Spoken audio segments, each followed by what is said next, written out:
comecei a pensar no Tele Santana. Faz década de 90. Não, agora falando sério, porque o assunto do Bobadilha é sério, né? Acho que o Bobadilha agora tem 3 questões que envolvem ele, né? A questão do São Paulo, depois do G4, só depois do G4 de ontem, o São Paulo se pronunciou. A gente chegou a ver o vídeo do Bobadilha aqui ontem, né? Bobadilha fez aquele vídeo protocolar de pedido de desculpas, ao mesmo tempo praticamente reconhecendo, admitindo a ofensa xenófoba. O São Paulo se manifestou depois, falando aquelas coisas lá, protocolares também de valores do clube, falando em medidas, punições educativas. Esse é um ponto do São Paulo. O segundo ponto, do Bobadilha, cidadão. Vai ter que ir à delegacia, vai responder processo, vai prestar o depoimento até sexta-feira, talvez hoje mesmo à tarde, enfim, ou agora está sendo, eu não tenho essa informação quando que ele vai. E a terceira é o Bobadilha, jogador de futebol, né, que deve ser sancionado pela Conmebol, né? Suspenso, como foi o atleta do Alianza por injúria e tudo mais. O que acontece é que esse aspecto, né, da suspensão, esse último aspecto, a Federação Paraguaia já se pronunciou e a gente pôde entender ao longo da quarta-feira que se tratava de uma questão entre 2 atletas que vinha de antes, né? Então, na partida entre as 2 seleções pelas eliminatórias, o Navarro ofendeu os jogadores do Paraguai. O Bobadilha estava próximo e eles já tinham essa coisa de antes. E eu achei muito estranho mesmo, sinceramente, o Bobadilha não sair da confusão, mesmo com o atleta mesmo o atleta venezuelano do Talheres aos prantos. E ele queria o conflito. E era uma coisa engarrafada, né? E a Federação Paraguaia, os atletas da seleção paraguaia, se colocaram ao lado do Bobadilha. O São Paulo está aquele, né, postura que a gente conhece, né? Casariana. A Federação Paraguaia não. A Federação Paraguaia respondeu o Talheres e vai defender. Porque o Bobadilha suspenso pela Conmebol não é suspenso da Libertadores, é suspenso das eliminatórias sul-americanas também, né? Ele vai jogar contra o Brasil, por exemplo, está convocado. Aliás, o Navarro também está convocado. O Navarro tem outras situações, é o que a Federação Paraguaia está recolhendo, né? Navarro contra a polícia, Navarro contra não sei quem. Não importa o Navarro contra o Bobadilha, antecedentes, rixa. O que importa é que o Bobadilha passou do limite e vai ser punido por conta disso. Não, essa é a questão. O que não significa, para mim, prisão perpétua, forca ou banimento do esporte. Não, ele vai cumprir a punição pelo que fez. E acho que é isso que tem que acontecer. Fala desse, assim, desempenho, eu não fico, assim, preocupado com Copa Libertadores, que é até a pauta que a gente vai puxar, né, até onde São Paulo pode chegar, porque fase mata-mata, querendo ou não, vira outro jogo, vira outra circunstância, jogos mais curtos. Mas, assim, você jogar, no seu limite em todos os jogos da temporada, é ruim para pontos corridos. Pontos corridos, sim, que a gente tem aí esse sofrimento. Ontem, por exemplo, né, este cara que está na tela, que fez gol, deu uma entrevista muito bacana, ele armou o jogo do São Paulo, cara, em uns, assim, 20 minutos de jogo pelo menos, né? Ele deu uma arrancada lá, Valber, no jogo ali, que parecia que ele ia fazer o gol, né? Ele saiu da zaga, foi até o meio do campo, tentou, então, assim, ele foi o cara mais assim, criativo desse meio do São Paulo para essa partida. Obviamente, tem ausências importantes, mas a forma que a gente joga, no limite, em todos os jogos da temporada. Então, até, enfim, vi um corte nas críticas do Felipe Oliveira que ele falou uma coisa que é verdade, né? A gente joga contra o Náutico da mesma forma que a gente jogaria contra o Barcelona do Hans Flick. A gente joga da mesma forma os 2 jogos, né? E aí a gente tem o sofrimento, a gente, assim, não toma goleada, mas não faz goleada. Então, cara, não é um time que, assim, joga com sobra, mas não é um time também que deixa jogo fácil, raras exceções que vão ter na temporada. Essa forma de jogar Pra um assim, torneio 38 rodadas, pontos corridos. Não é muito arriscada, não, assim? Ô, Gabi, é arriscado como que eu posso dizer? É arriscado para manter o elenco saudável. Porque o Zubeldia, quando ele pega com alguma coisa, com um esquema, com uma formação, ele usa isso, ele espreme até não ter mais de onde tirar nada. Então vamos supor, o Marcos Antônio foi pro DM, era um dos nossos melhores jogadores em campo. O André, Deus queira que não, mas se ele sente mesmo, como eu vi alguma galera falando e tal, e tem um problema posterior, vai pra casinha também, vai ficar um tempo de fora. O Oscar agora a gente não sabe até quando esse edema dele vai durar. O Ferreira a gente não sabe quando volta, Ferreirinha. O Lucas a gente não sabe quando volta. E se eles voltarem depois da pausa e ele espremer os moleques de novo mais um mês e meio seguido, eles vão começar a machucar de novo. E aí a gente vai entrar nesse círculo vicioso, tipo assim, ó, joga até estourar e depois joga quem tiver bom para jogar. E aí assim vamos. Essa é a primeira preocupação. A segunda pensando na parte de baixo da tabela, é o confronto contra os adversários ali que estão perto da gente. Então não é mais questão da gente só ganhar em casa e perder fora. Não, porque a gente não ganha em casa. A gente não pode perder para quem tá ali em umas posições para cima, outras para baixo.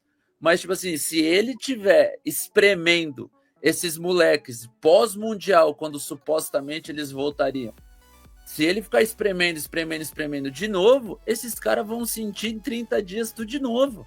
E aí a culpa vai ser do DM. Então, tipo assim, se ele não mudar, porque o esquema tático ele não vai mudar. O jeito de jogar também não. Ele vai ficar daquele jeito. Se ele não mudar, pelo menos o planejamento, e colocar na ponta do lápis, ó, a cada 2 troca, a cada 3 os caras ficam um jogo 45 minutos no banco, fedeu. Porque os caras vão voltar de lesão, ele vai estourar de novo, igual o Oscar.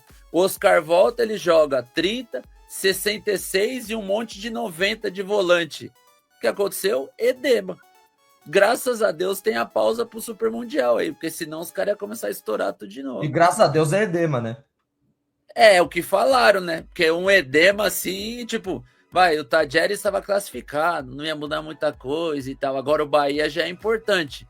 Se ele não voltar contra o Bahia, aí será que é edema mesmo? Porque ano passado o Igor Vinícius ficou com prevenção de lesão quase 3 meses.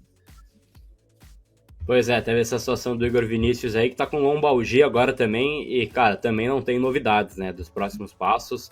Hoje ele não faz falta para esse elenco, mas também a gente tá de olho aí com essas ausências que são importantes. Diga. Vou fazer uma pergunta aqui, pode ser pro chat e também pra gente aqui, só me veio à cabeça. Esse elenco de 2025, o elenco de 2025, tá? Ele é melhor, mais qualificado do que o elenco de 2020? Em 2020 era do Brenner, né? Eu não lembro do elenco de 2020, Gabriel Sara, Igor Gomes. Lembrei do elenco que você está falando. Esse elenco, posso dar minha sugestão? Esse elenco de hoje é mais qualificado que o campeão da Sul-Americana em 2012. Aquele time de 2012? O time de 2012, tinha o Rogério no gol. É que tava o Lucas na fase então, auge, tava o né, Lucas assim. no auge e o Rogério. O resto era competitivo, igual os que a gente tem hoje. Tinha o Luiz Fabiano, né? Aquele time tinha o Luiz Fabiano. Mas o Luiz ficava no banco alguns jogos, não? Ele não era aquele jogava Luiz... o José foi até artilheiro daquela Libertadores. O São Paulo, ele foi... Vou puxar aqui, tá? São Paulo e Grêmio, semifinal da Copa do Brasil 2020, tá? A escalação foi a seguinte: Thiago Volpe, Juan Fran, Arboleda, Bruno Alves, Léo Pelé. Luan, Daniel Alves, Gabriel Sara, Igor Gomes, Tietê e Brenner. Entraram Vitor Bueno, Hernanes, Jonas Toró, Paulinho Boia e Santiago Trellis. Esse foi o elenco do último jogo de 2020, dia 30 de dezembro de 2020, Copa do Brasil. São Paulo foi eliminado em casa 0-0. Esse foi o elenco. O atual, e vou além, o time que entrou em campo ontem é melhor do que 2020? O de ontem, Chacon, não. O de ontem, não. Mas Uma pergunta. Tá. o elenco atual do São Paulo. Sim. Com todas as peças que a gente infelizmente nunca tem, né? Não, teve já no momento, né? Campeonato Paulista teve todo mundo Teve. completinho lá. É melhor, e eu acho que É. por um tanto, né? Por que o São Paulo não consegue desempenhar o futebol que desempenhou naquela época? Não, e outra, eu vou além, tá? Eu vejo muita gente falando, mas o elenco é curto. Cara, são 30 jogadores. Ao meu ver, para você ter um elenco saudável, são de 28 para no máximo 32. A gente tem 30. O nosso elenco não é curto.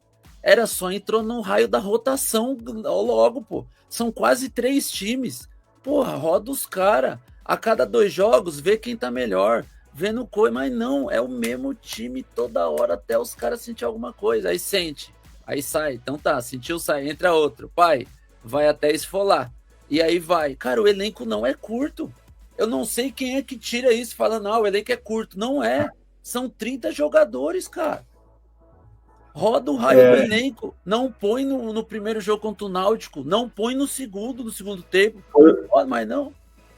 Foi mais. O Pedrinho quis fala dizer, aqui, ó, 2020 ganhou títulos, né, Chacon? Mas eu não vi nenhum título sendo ganho do ano passado pra cá.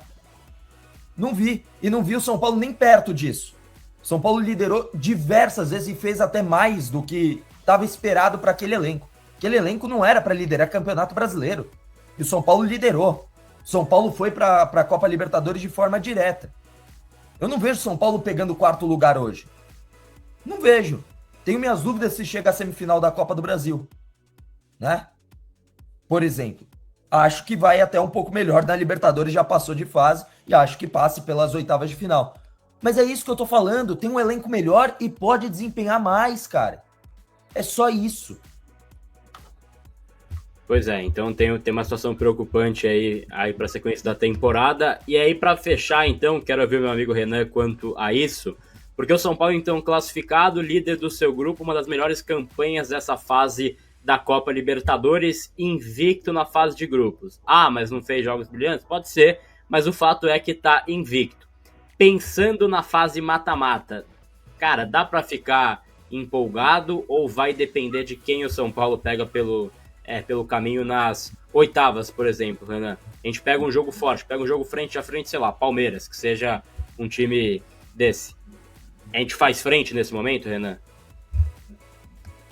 Aí, mata-mata, cara, assim, tudo vira mais normal e mais possível, né? Num jogo de mata-mata. A gente viu o exemplo contra o Botafogo o ano passado, né? A gente não passou por um detalhe de pênalti, né? Durante o jogo e depois na disputa dos pênaltis, né? É claro que depende de todo mundo estar em forma, todo mundo saudável, né? Você conseguir colocar os melhores juntos dentro do campo, em forma, você aumenta as suas possibilidades, né? É que esse ano, cara, eu vou falar uma coisa para você, o Botafogo já é segundo, né?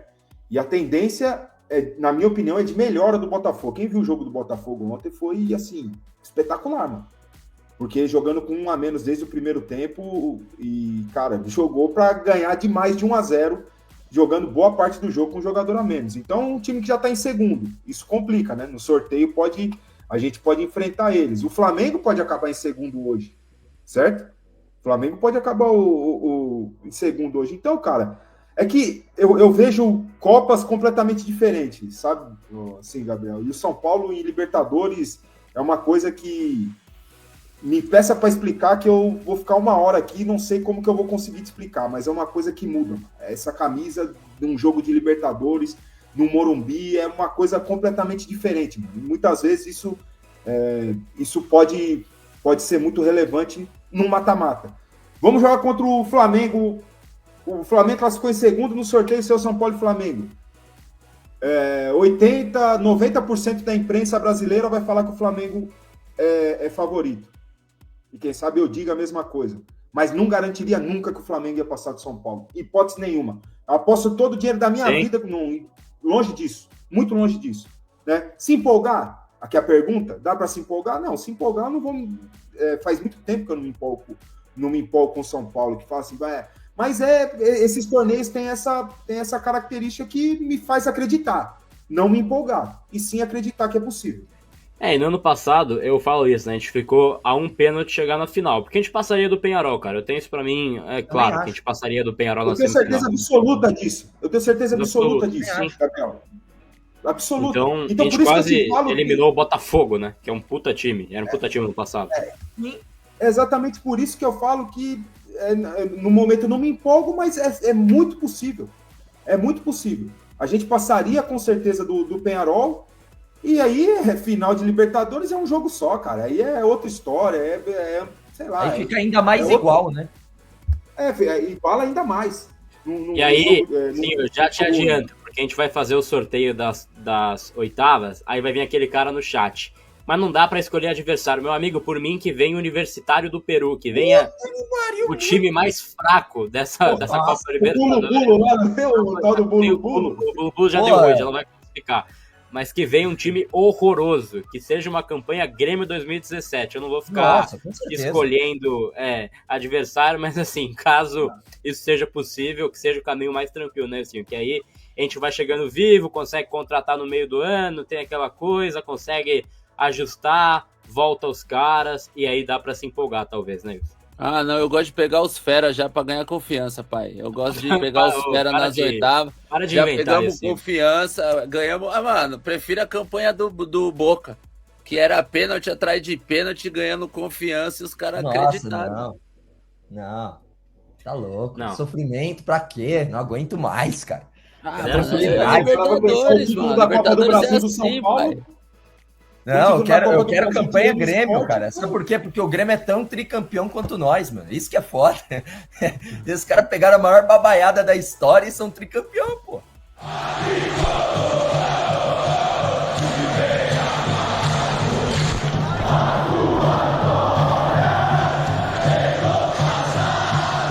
O último título mais importante do São Paulo. Aí vem o Júlio Casares, e ontem, pro Tabet no UOL, disse que tá acertado a tal da parceria da base com o grego. Esqueci o nome dele, Evangelos alguma coisa, Evangelos... Sim, acho que é Evangelos, né? Alguma coisa Marinakis, acho. Eu acho que esse acordo precisa ser muito transparente.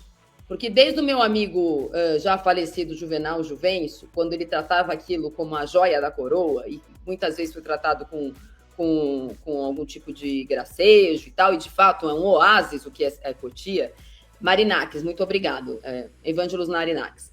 Essa história de parceria, eu acho que assim, a gente fala de SAF, fala de clubes com dívidas enormes, é também o caso do São Paulo. Não é igual, porém é tão preocupante quanto se você faz a relação de faturamento e dívida. A questão do São Paulo é bastante preocupante. E se tem uma coisa que o São Paulo tem de cobiçável, é a base nesse momento, né? Nunca é o clube social, na verdade, você compra aquilo que o clube pode ter de melhor. E no São Paulo é a base. Eu não sei se esse acordo pode ser tratado assim de uma forma tão... sem muita transparência sobre o que é de verdade. Esse cara tá pisando no Brasil, já sassaricou no Vasco, agora no São Paulo. Não é estranho, Pipo? Eu não gosto muito dessa história. Você sabe que eu não gosto muito, Marília, de clube que negocia o seu futuro, né? Empenha o seu futuro para tentar arrumar algum dinheiro para salvar o imediato. Tá me parecendo um pouco isso, porque a base do São Paulo, salvo em alguns momentos em que, um outro momento em que alguém acabou se descuidando um pouquinho, ela sempre entregou muito ao São Paulo. Então, isso me lembra, já que você citou o Juvenal, eu vou agora mencionar alguém que veio ainda antes dele, foi, incrivelmente vitorioso na história do São Paulo. O presidente Marcelo Portugal Gouveia. Uma vez, e vocês podem checar isso com o empresário Wagner Ribeiro, que na época era o empresário do Kaká. O presidente Marcelo Portugal Gouveia não quis pagar ao Wagner Ribeiro comissão pela negociação do Kaká com o Milan. Qual era o argumento dele? Ora, o telefone tocou, eu vendi. Por quê? Porque eu não preciso de intermediário para vender o Kaká. Toda hora eu tenho proposta para vender o Kaká. Então por que eu vou nomear um intermediário, um agente para isso? E não pagou. E o Wagner, eu já perguntei isso para o Wagner Ribeiro, ele assumiu, ele falou, de fato a gente não recebeu comissão por isso. Bom, que eu quero dizer? Que no caso da base do São Paulo, a base do São Paulo é mais ou menos hoje o efeito Kaká. Quer dizer, a base do São Paulo recebe um monte de gente e não precisa de dinheiro novo para continuar fazendo jogador e para negociar quem sai de lá. O problema do São Paulo é dinheiro novo para pagar compromissos de curto prazo, ir no mercado e contratar. Então, se aparecer algum sócio, falar, olha, é o seguinte, São Paulo, eu quero ser sócio de você na compra, sei lá, do Cristiano Ronaldo. Eu entro com tanto e vou... Então, beleza. Agora, sócio do São Paulo para negociar, para ser, digamos, ter uma fatia da base, eu acho que é hipotecar o futuro. Eu achei muito... Eu não vi a íntegra, hoje vou gastar um tempo fazendo isso, a íntegra da entrevista do Casares para o Antônio Tabet, mas tem uma frase destacada em várias repercussões na notícia, e até voltei para ver esse pedaço, que ele fala o seguinte, que a vantagem desse parceiro, né, com quem o São Paulo ainda não assinou, mas pretende trocar minutas, e segundo o próprio Júlio Casares, até o final do ano ter essa situação resolvida. Para quem não sabe, o Ângelos Marinakis é dono do Nottingham Forest, é dono do Olympiacos e é dono do Rio Ave, em Portugal. Então, uma espécie de Textor, sem um time grande, tirando o Olympiacos no seu país, mas sem um time grande em algum mercado, que quer no São Paulo não ser dono do São Paulo, ele quer ser dono, entre aspas, ou sócio na base. Aí a frase do Júlio Casares, ela é preocupante, porque ele diz o seguinte, ó, abre aspas, a vantagem do Marinakis é que ele não só tem dinheiro, mas ele tem plataformas esportivas. Tem o Nottingham Forest, o Rio Ave e o Olympiacos. Eu vou ter uma porta na Europa muito mais rápida. Fecha aspas. Cara, é isso? É ter um Almada que joga aqui 3 meses e vai para o Olympique de Marseille? Mesmo que o São Paulo ganhe um dinheiro com esse jogador, o São Paulo não joga com dinheiro, o São Paulo joga com jogador, né? Não sei, Pipo. Eu acho essa história bem curiosa, assim. Então, quer dizer, bom, primeiro então assume que a base do São Paulo é a parte São Paulo para exportação, né? Então vamos fazer jogador para jogar sem renovar antes. É o caso do Lucas aí, do Lucas Ferreira, né? O Rian Francisco aparece na Copa São Paulo, depois não pode jogar antes que renove o contrato. Quantos não foram assim, foram embora? Quantos jogadores apareceram no São Paulo, jogaram 3 jogos e foram embora, porque antes de aparecer não tinham resolvido a questão contratual? Não sei, Pipo, eu não gosto, não. Eu também acho estranho, porque assim, é jogador para exportação, beleza. Em algum momento os clubes querem de fato vender esses meninos, mas pelo menos eles têm a oportunidade de jogar, de oferecer alguma coisa ao clube, né? Então o Palmeiras vendeu o Estevão e o Hendrick, mas eles ficaram um ano e pouquinho aí jogando como titulares, enfim, o Palmeiras usufruiu da bola deles. Então, eu espero que o São Paulo consiga fazer a mesma coisa com esses garotos, que, repito, são ótimos jogadores, ganharam 2 das 3 competições sub-20 mais importantes do futebol brasileiro nesses últimos meses, a Copa do Brasil e a Copinha. Agora, desses clubes todos, o único que poderia ser alguma vitrine é exatamente o Nottingham Forest, 7º colocado agora da Premier League, porque... Tem sido para onde tem dos jogadores brasileiros, primeira porta, tem batido lá. Não foi o caso do goleiro do Corinthians, o Murilo, mas tem sido, né, uma porta de entrada, como é o Wolverhampton, alguns times assim, para onde, por exemplo, tinha proposta o Yuri Alberto, mas com essa contusão gravíssima, aliás, do Yuri Alberto, acho que essa negociação do ano não vai sair. Então, mas aí tá o negócio, eu fico me perguntando se é necessário fechar algum acordo de parceria, oferecendo alguma vantagem. E, claro, a gente tem que conhecer melhor, né, os detalhes disso. Tem que ter os detalhes. É o seguinte, né? Saber como o São Paulo está vendendo, né? Vai vender a mina de ouro? Por quanto? Mas acho que você tocou na expressão correta, porque é o seguinte: o ouro, o São Paulo pode vender sem ter que entregar a mina. É o que o Palmeiras faz. O Palmeiras vende o ouro toda hora, mas ele não entrega a mina. Pois é, não, realmente é uma conversa. Já ouvi várias entrevistas sobre isso. Vários especialistas, setoristas, torcedores influencers, não tem uma ideia. E ontem, na entrevista do Júlio Casares, que é quem poderia dar mais clareza sobre a história, continua uma história que eu falo, Assim. O Oscar tem 2 jogos ainda, né? O São Paulo enfrenta o Bahia no final de semana e enfrenta também o Vasco depois da data FIFA, jogos de seleção brasileira, né? Jogos aí de data FIFA, a seleção brasileira joga contra Equador e Paraguai, a estreia, né, do Carlo Ancelotti à frente da seleção brasileira, data FIFA, e aí depois no dia 12 de junho tem uma última rodada do Campeonato Brasileiro, antes da parada do Super Mundial, né? Um 12 de junho, Dia dos Namorados, inclusive, cai numa quinta-feira, né? A seleção brasileira joga, aí 2 dias depois tem a rodada do Brasileiro, e aí no fim de semana já tem o Super Mundial. Começa, né, o Super Mundial. Então o que acontece? São Paulo joga contra o Vasco, e aí nesse período a ideia é não utilizar o Oscar nesses jogos. O Oscar já tá bem, assim, tá se recuperando, tá bem, mas a ideia, a tendência é não usar o Oscar nesses jogos. E aí você tem um período longo, né, para recuperar o jogador. E aí não adianta você colocar o jogador em um jogo. E aí você tem uma recuperação, um período maior, você zera o atleta e aí você tem ele inteiro de volta na volta da data FIFA, quando você retoma as competições em julho, em 13 de julho. Então o São Paulo pretende fazer isso, pretende seguir esse cronograma de não levar ele para Bahia e também não utilizá-lo no Morumbi nesse jogo contra o Vasco. Aí você zera esse cronograma, zera esse trabalho nesse período longo até que o jogador se recupere e fique 100% fisicamente, 100% curado da lesão.